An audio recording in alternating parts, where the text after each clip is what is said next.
दोस्तों, क़यामत की एक बड़ी निशानी जिससे मुकाबला करने की ताकत किसी इंसान के अंदर नहीं होगी, ऐसी कौम जिसका जिक्र क़यामत के करीब पेश आने वाले वाक़यात में मिलता है। ये लोग इतने ताकतवर होंगे कि अपने सामने आने वाली हर चीज़ को तबाह हो बर्बाद कर देंगे। इस खुखार कौम के बारे में दोस्तों हम बचपन से सुनते आ रहे हैं। जो एक दीवार के पीछे कैद है, वो दीवार कहाँ है? क्या वो टूट चुकी है और उसमें कितना सुराख हो चुका है? आज इसके बारे में आपको हैरान करने वाली जानकारी बताएंगे जो आपने इससे पहले कभी नहीं सुनी होगी। आपसे गुजारिश है कि इस वीडियो को एंड तक ज़रूर देखिएगा। दोस्तों, यजुज मजुज के इस दुनिया में दोबारा निकलने की अहमियत का अंदाज़ा इस बात से भी लगाया जा सकता है कि दज्जाल, जो कि क़यामत की बड़ी निशानियों का मरकज़ है, मगर इसका तज़किरा कुरान में कहीं भी नहीं मिलता। लेकिन यजूज मजूज का जिक्र कुरान में तफसील से मौजूद है। दोस्तों, हमारे यहाँ लोगों में इस कौम के बारे में बहुत से मुख्तलिफ ख़यालात पाए जाते हैं, मगर अक्सर लोग इनकी हकीकत से बेखबर है।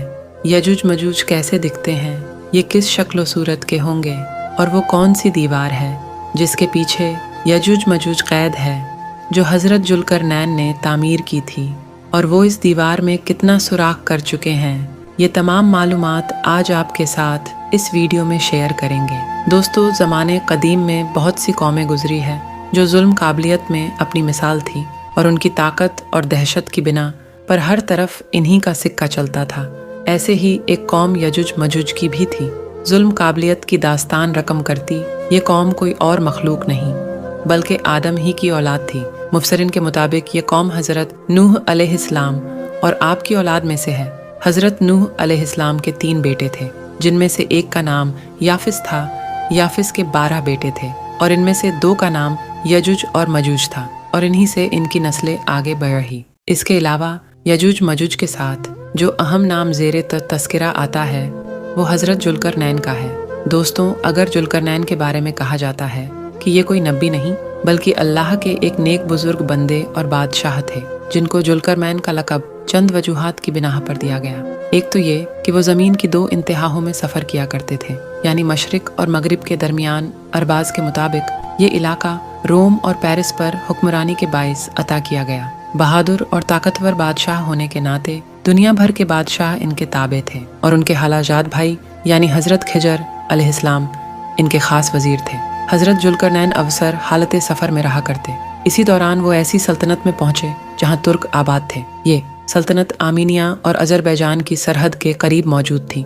वहाँ 2 पहाड़ों के दरमियान एक जगह थी जिसमें एक कौम आबाद भी जो तुकों का कत्लेआम किया करती थी। वो अपनी सरकासी और फितना अंगेज़ी के बाइस बहुत मशहूर थी। ये कौम हर तरह की बुराइयों का मजमुआ थी और इंतहाई ताकतवर कौम थी। इससे मुकाबला किसी के बस की बात नहीं थी। इसका जिक्र कुरान करीम में सूरह कहफ में यजुज और मजुज और हज़रत जुल्करनैन के हालात बयान करते हुए फरमाया गया कि जब वो अपनी शुमाली मुहिम के दौरान पहाड़ों के दरमियान पहुंचा तो वहां उसे ऐसी कौम मिली जिसकी ज़बान नाकाबिले फ़हम थी। जब तर्जुमान के ज़रिए गुफ्तगू हुई तो उन्होंने अर्ज किया कि यजुज मजुज इस मुल्क के बरढ़े फसादी हैं। क्या हम आपके लिए खर्च का इंतज़ाम करें, इस शर्त पर कि आप इनके और हमारे दरमियान एक दीवार खड़ी कर दें। हज़रत जुल्करनैन ने किसी भी किस्म के मुआवजे के बग़ैर महज अजर व सवाब की नीयत से इस काम को करने की रजामंदी जाहिर कर दी, और इन पहाड़ों के दरमियान लोहे और पिघले हुए तांबे की एक मजबूत दीवार खड़ी कर दी, जिससे वक्ती तौर पर यजुज और मजुज का फितना दब गया। और जब यह दीवार तामीर हो गई तो जुल्करनैन ने अल्लाह का शुक्र अदा किया, और साथ ही लोगों को ये भी बता दिया था कि अगरचे की दीवार बहुत मजबूत है, मगर ये हमेशा के लिए नहीं। जब उस रब का हुक्म करीब आएगा तो ये दीवार खुल जाएगी। सही बुखारी की एक हदीस में नबी अकरम सल्लल्लाहु अलैहि वसल्लम ने इस दीवार में थोड़े से सुराख को फितना के करीब होने से ताबीर फरमाया था।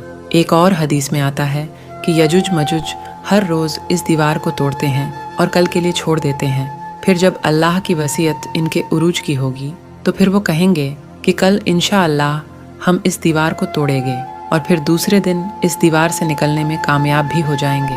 जब ये कौम आज़ाद हो जाएगी तो वो तबाही मचाते हुए निकल पड़ेगी, और इनका पहला गिरोह बहरे तबरियाँ तक पहुँचेगा और इस झील का सारा पानी पी जाएगा। इसी तरह जब आखिरी गिरोह वहाँ पहुँचेगा तो वो हैरान होकर कहेगा कि यहाँ कभी पानी हुआ करता था, फिर ये कौम हर तरफ फसाद बर्पा करेगी और हर बुलंदी से उतरती हुई नजर आएगी। और एक वक्त ऐसा आएगा कि सारी ज़मीन पर इन्हीं का कब्जा होगा। जब ये कौम उरुसलम के पहाड़ पर पहुंचेंगी तो कहेगी, अब तमाम ज़मीन पर हमारा कब्जा है, और आसमान की तरफ तीर बरसाना शुरू कर देगी और वो तीर खुलालुद होकर वापस लौटेंगे। नबी अकरम सल्लल्लाहु अलैहि वसल्लम ने इनका हुलिया बताया कि इनके कद छोटे होंगे और चेहरे चौड़े चौड़े होंगे और आंखें छोटी छोटी सी होंगी। हज़रत ईसा अलैहिस्सलाम को अल्लाह रब्बुल आलमीन इरशाद फरमाएगा कि वो मुसलमानों को कोहे तुर पर जमा कर लें, क्योंकि यजुज और मजुज का मुकाबला किसी के बस में न होगा। हज़रत ईसा अलैहिस्सलाम और उनके साथी उस वक्त ऐसी जगह खड़े होंगे जहाँ ग़िज़ा की सख्त किल्लत होगी। फिर लोगों की दरख्वास्त पर हज़रत ईसा अलैहिस्सलाम अल्लाह से दुआ फरमाएंगे। अल्लाह ताला उनकी गर्दनों और कानों में कीड़े पैदा फरमाएगा और वो सब उनसे हलाक हो जाएंगे। यजुज मजुज के मरने से यह आलम हो जाएगा कि हर तरफ इन्हीं की लाशें बिखरी पड़ी होंगी। फिर अल्लाह रब्बुल आलमीन ख़ास किस्म के परिंदों को मुकर्रर करेगा जिनकी गर्दन ऊँटों की तरह होंगी, और वो इनकी लाशों को उठाकर उस जगह ले जाएंगे जहाँ अल्लाह का हुक्म होगा। फिर तेज़ बारिश होगी तो सारी ज़मीन को साफ कर देगी और हर तरफ हरियाली और खुशहाली होगी, और इस तरह याजुज मजुज का इस दुनिया से खात्मा हो जाएगा। उम्मीद करते हैं ये इन्फॉर्मेशन भरा वीडियो आपको पसंद आया होगा। इसे लाइक और अपने दोस्तों को ज़रूर शेयर करें।